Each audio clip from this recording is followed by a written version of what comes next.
This is how it happened. I'd worked for a company for 8 years. One day in our normal factory operations, we see a memo.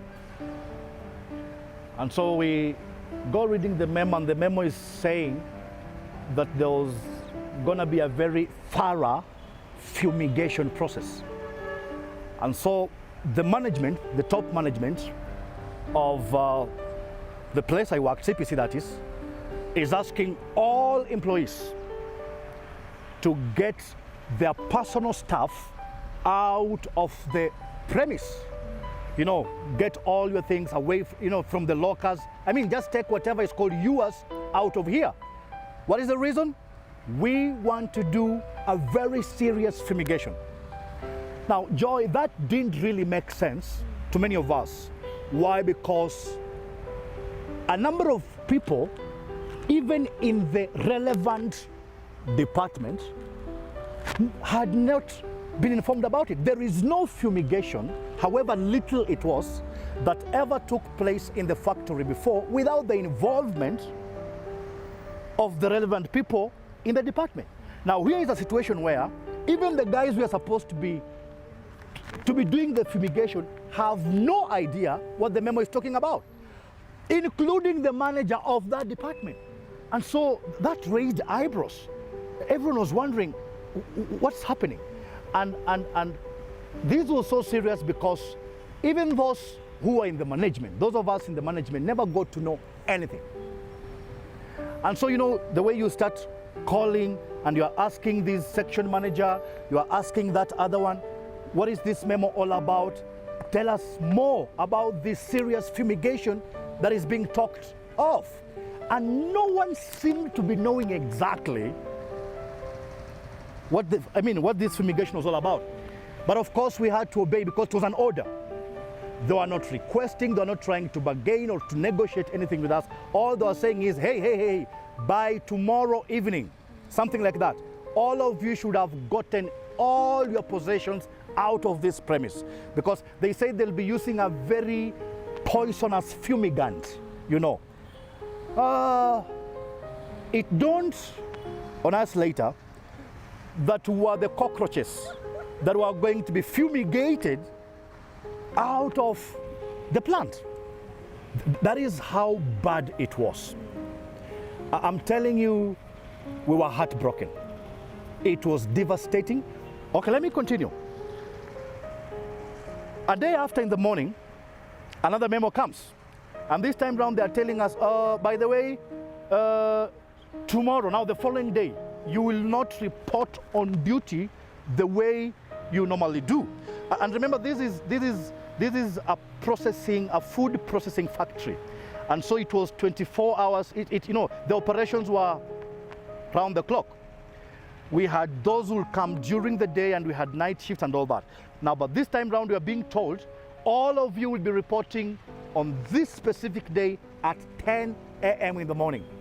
And remember, there are no vivid explanations of what is happening underground. Then they say, make sure that day, for those of you who have personal cars, don't come driving. We'll send enough private vehicles to make sure that all the company employees have been ferried to the factory. Everything was strange. No one had an idea what was cooking. And so on that material day, Joy, of course, we get to the factory, and guess what? When we got at the factory, we saw something we had never seen before. There are people who had worked there for more than 30 years. They never had seen what they were seeing. There was very tight security. We saw, army guys, GSU, and some were not even Kenyan. It was so scary. And we were treated like strangers ourselves. These are places we've been coming every other day to work. This was a place that was almost like home to us. Yet, it looked like it's been taken over by people we don't know, and now we are being treated like, you know, we are being suspected for something. Of course, we were ushered in, and the security was tight, like I've already explained. We got in, and everyone knew something is strangely very wrong. Nothing to do with fumigation again. No one is even thinking about fumigation. And guess what? The meeting, we had a meeting, the meeting that now, let me call it the last meeting for all of us in that place. It never even lasted for an hour. We had, you know, senior directors from, that is, and after a couple of very brief speeches, we were told now we want to read a speech from the president of, you know, the group of companies, because CPC was a group of companies. So the president of CPI, Corn Products International, had done a speech. And so the speech was read to us, which took less than 5 minutes. And guess what? This is what the speech said. I'm sorry, the lady was called. She says, I'm sorry to announce to you that this marks the end of you being employees in this place. I'm sorry to announce to all of you right now and here that we are shutting down the plant.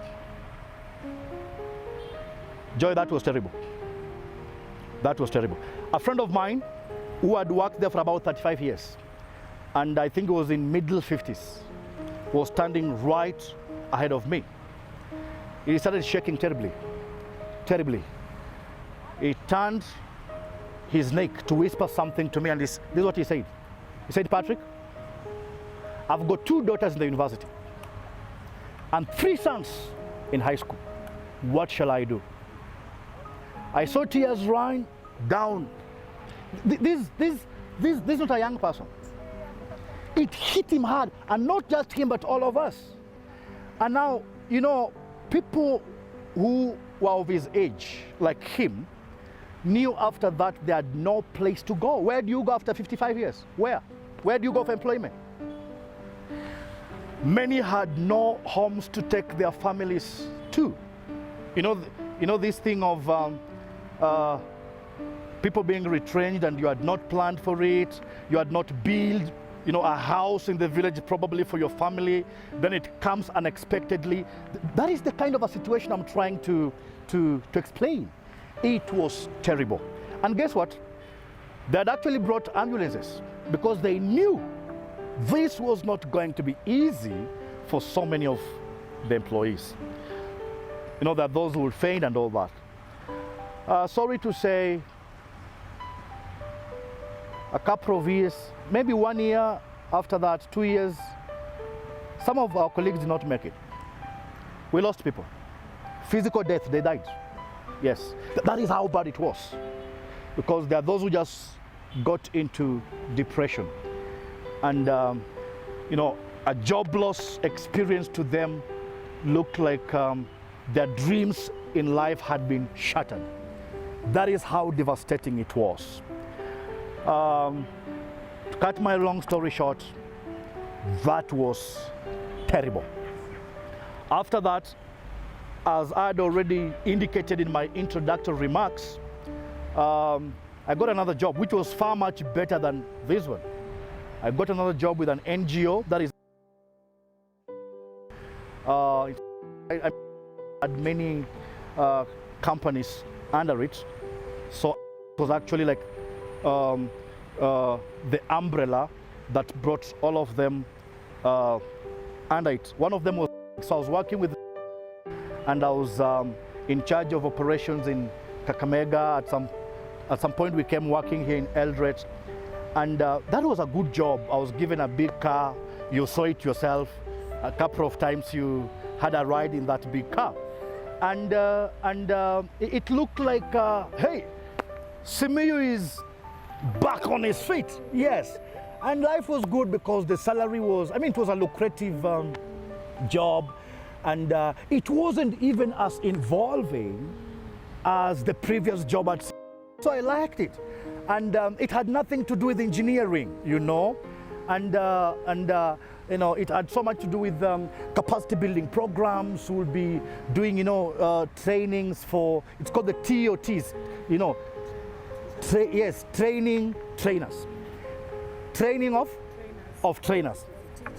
Yes, yes. We did a lot of that, you know, bringing community facilitators together, you know, in Western Province for training so that they go and empower farmers, you know, in the communities and all that. And it was a beautiful job, you know, moving from one place to another, you know, we had night outs, you know, spending in big hotels. It was great, oh my.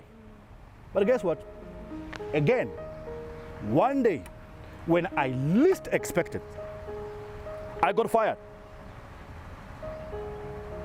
Now this one was more terrible than the first jobless experience, because this one, okay, there was a problem between me and my director.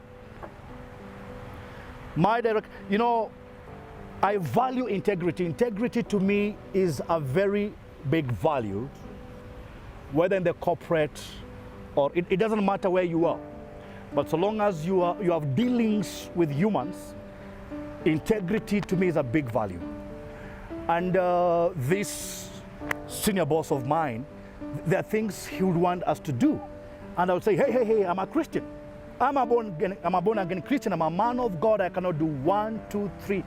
And from the time I started sounding like that, I started having trouble with him, because I'm not signing this check when he wanted me to do it, and it's involving millions.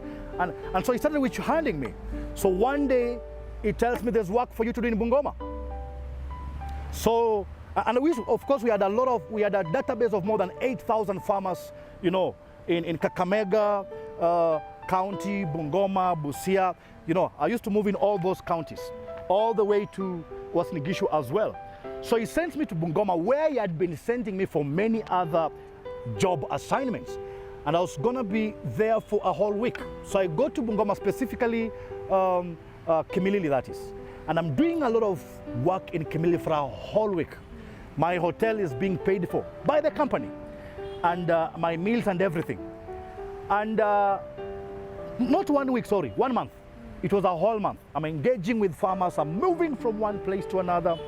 And of course, I'll come back in the evening to spend at my hotel. When that period of 1 month elapsed, I received an email from the same boss saying, you're fired. You've been out of duty for a whole month. Summary dismissal. And I'm wondering how. But what? Kwani job nimekuwa nafanya nani? And you know, there was all written communication on email. You understand? That proved that I was working. I was working on instruction. And guess what? Every week, Joy, I used to do what we call weekly reports. To who? To the same boss. But anyway, I don't want to get into that, because like I already indicated, okay, I didn't see that then. But I look back today and I thank God that I got fired. I look back and I'm like, oh my, I should have been fired even before that. I should have gotten out of employment long time ago. You understand? Because the pain I went through then brought about the gain that I'm experiencing today based on what I do. So I got fired. I don't want to get into the many details. There was a lot of details around it. But anyway, after that, because of course he was on the wrong, I finally, because I mean, you know, he was not the overall boss. Even him, in as much as he was the director of the Kenyan programs, he was submitting to some senior directors in Netherlands. So I reached out to Netherlands and I said, this is what has happened to me. And I'm wondering what's wrong with this guy. And I tabled my evidence to show that he had sent me out for work. And they're wondering what's going on. Sorry to say this, there are people who are working today and they are the preservatives of systems. You get them out of the system, the whole thing comes down. Today as I talk to you, nothing doesn't exist anywhere. Don't joke with some people, okay. I'm not saying that to brag. I'm just saying the Bible refers to us as the light and the salt of the world. And salt, one of the benefits of salt is that salt is a preserver. So these born again people who fear the Lord, people who pray for you, employers, if you're listening to me, you never know.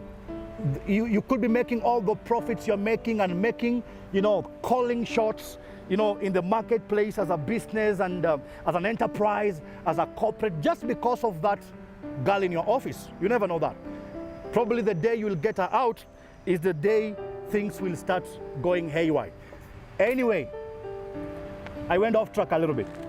So the whole thing came down.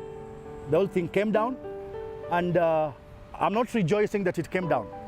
I'm thanking God that through my job loss experiences, Patrick was able to find himself. And that is where the discovery thing comes in. Discovery is recovery. When you discover yourself, you begin to recover your lost dignity in God. You begin to recover your rightful identity in God. And that is what happened to Patrick, because I seriously started to reflect on myself in relation to my reason of living. And God, by His own grace and His own mercy, has brought me this far.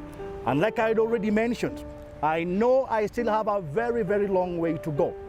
But I'm grateful to God that even though I lost today, I've done a number of businesses that have made me, brush shoulders and sit with the who is who's of this country by God's grace. And you know that, Joy. By God's grace. And probably I wouldn't have impacted the people I've impacted today, if I was still in employment.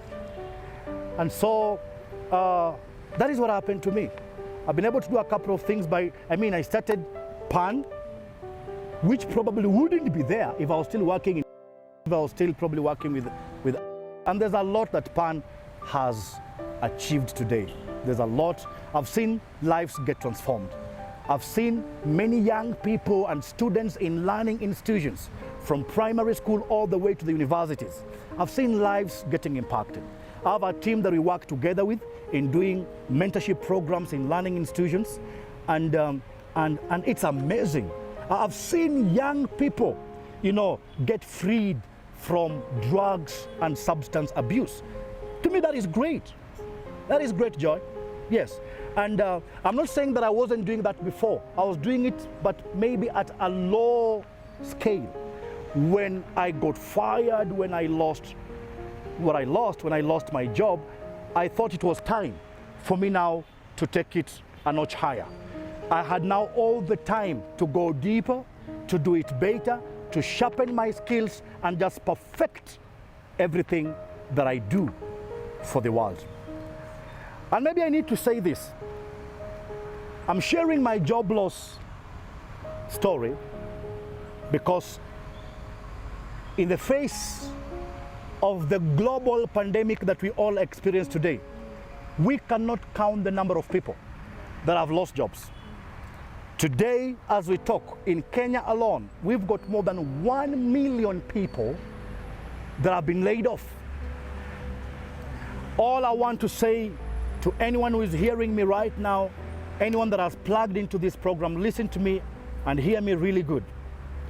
Losing a job doesn't mean that, it's not, how do I put it for lack of a better word? It doesn't necessarily mean the world has crumbled down on you. Losing a job could be the beginning of a better life for you. The number one thing that you need to do is to accept that it has happened. Because many people that experience loss, and this is loss at whatever level, it doesn't matter what loss it, what kind of loss what kind of loss you're going through. The first thing that we all do to be able to overcome that denial is to quickly accept. Because Joy, sometimes we take unnecessarily too long mourning over that which we have lost. And that is how people end up getting stressed and finally get into depression. And people have even lost lives. like I've already said, out of that. Wow. How do you settle on this one idea? Because after you've lost your job, many times, you know, your mind is congested with, you have so many ideas, you know, random ideas of what you probably need to do next. And so the big Q here is, how do you, you know, finally find your footing? How do you say, this is it that I'm supposed to finally do? I'll say this. It starts with a very clear understanding of who you are. Because many times, people do things because they have seen others do it. There's something I call the Me Too syndrome. It's a bad one, Joy, the Me Too syndrome. Let me briefly share a story. It's going to take a minute or two. When I was in primary school, there was a young man called Paul. Paul, his story went all over in our place, in the community. Paul dropped out of school in standard 7 to go and do what? Sell eggs. So Paul will buy eggs and sell them, make some little profit out of it. But that little business of selling eggs, that business of his grew from selling eggs. People saw Paul now doing some kiosk. He had a kiosk in the village, and he was very consistent and passionate. After a year or two, Paul now was, this kiosk of his, he realized that it was really becoming busy, and he relocated it from the village to the market center. And it was no longer a kiosk again. It now became a retail shop. Paul is doing well. After 3 years, guess what? The first, and this is a true story, Joy, the first supermarket in the center belonged to who? To Paul. Paul, who first sold eggs. Paul, who did a kiosk in the village. Paul, who had a retail shop, now has a very big supermarket. After a year, Paul had a fleet of vehicles for transportation. And so Paul was a great guy. Now guess what, Joy? Every young boy, everyone thought, why go to school? Why go to, and you know, especially now with this aspect of unemployment, where we have, you know, young people from universities and with degrees and with masters, and they have not secured jobs. Paul made a lot of sense to so many youths in the village. And everyone felt like, if Paul has succeeded by selling eggs, why should I proceed? Why should I go to high school? Hata nikifika form 1 nimejaribu. Anyway, I would zero on one. His name was Victor. Victor, when he got to class 7 and heard about Paul, he said, yes, that is it. I'm gonna be like Paul. And so Victor dropped out of school when he was at standard 7. And what did he do next? Started selling eggs. Now, it had taken Paul only 7 years to his greatness. From the time he started selling eggs to the time he had, you know, a supermarket and a fleet of vehicles. That was 7 years. Listen, Joy, it is 27 years. Victor is still selling eggs and is yet to break through and become a Victor just like Paul. There's something I didn't tell you. When Victor started selling eggs, do you know he had a trade name as a vendor in the village? And what was the name? Kama Paul. So people, he called himself Kama Paul. You understand? So people didn't even know his name.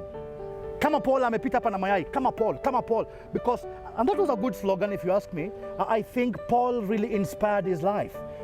But now the problem is, Victor did not even get to know what it took Paul to grow his business to the level he got it to. So here is Victor It is 27 years. He's still selling eggs. And is yet to break through and become a victor, just like Paul. I call it the Me Too syndrome. So don't get into doing a business because you've seen other people do it. Please take time to understand yourself. Take time to understand your strengths. What are your strengths? What are your weaknesses? What is your general orientation? What is it that God has naturally, gifted you with? And I think it's also important to point to people that if you discover your passion, you can turn your passion into a business. But it takes an understanding of who you are. It takes a discovery of who you are. Do you really know what your diamond is? Have you discovered that in you there is a gold mine? Have you gotten to know exactly your strength on earth? So I think that is where the whole journey starts. And before that, like I already said, probably for survival's sake, you may have tried this. That is okay. That is okay. And we've all done that. We've all had all this. We've become a jack of all trades. That is fine for the sake of survival. But this is what I said. As you continue doing that, as you're doing that, it should never be at the expense of your purpose. It should never be done at the expense of what you are ultimately meant to be. So as you're doing that, make it become a stepping stone into your dreamland. As you're doing all this number of things, you are finally beginning to narrow down so that you finally are dealing with what I'm calling specifics. And where are you deriving the specifics from? From the inside of yourself. From having a clear understanding of who you are. Your talents, do you know what you're talented for? Do you know your natural abilities? Do you know, you may not have, you may not have gone so far in the world of academia, but what is this one talent that you have that will, raise you above everyone else? Probably that is where your success is. Yes. So I think that is how you finally settle on that one idea. When you just realize, hiya, I can be a public speaker. Oh, so this voice I have, these great vocal cords, I'm probably meant to be an artist. I can sing. Oh, so singing it is. I'm a public speaker. I'm just something like that. Or, I've lost my job, but I realize I have a passion for kids. Who knows? Probably your gold mine, your diamond has something to do with your interaction with kids. So find a way of, turning your setbacks into breakthroughs in relation to your purpose, in relation to your passion. And I'll say this, Joy. At the beginning of it all, it may not make sense. You may not even make money. I've told you I had boys coming to my house and girls coming to my house for mentorship, and I wasn't making much. I remember at one point, Sophie was like, "At when I compare 50 bob." Joy, can you imagine being paid 50 shillings? You've done coaching, you've taken someone through this, that, and the other, and after 4 hours, you're given 50 shillings. And anyone who heard about that will tell me, Simiyu, you're wasting time. This is what I wanted to say. Many times, when you're passionate for something, at the youthful stage of the entire process, it's never about money. It's not about money. But the joy will be, the fulfillment is, my hands have found that which I'm meant to do. And this is what I want to say as a parting shot on that. When your hands find that which you're willing to do without a pay, it will finally pay more than anything else. When your hands finally find that which you are willing to do without a pay, that is what will finally, ultimately, it will pay more than anything else. Yes.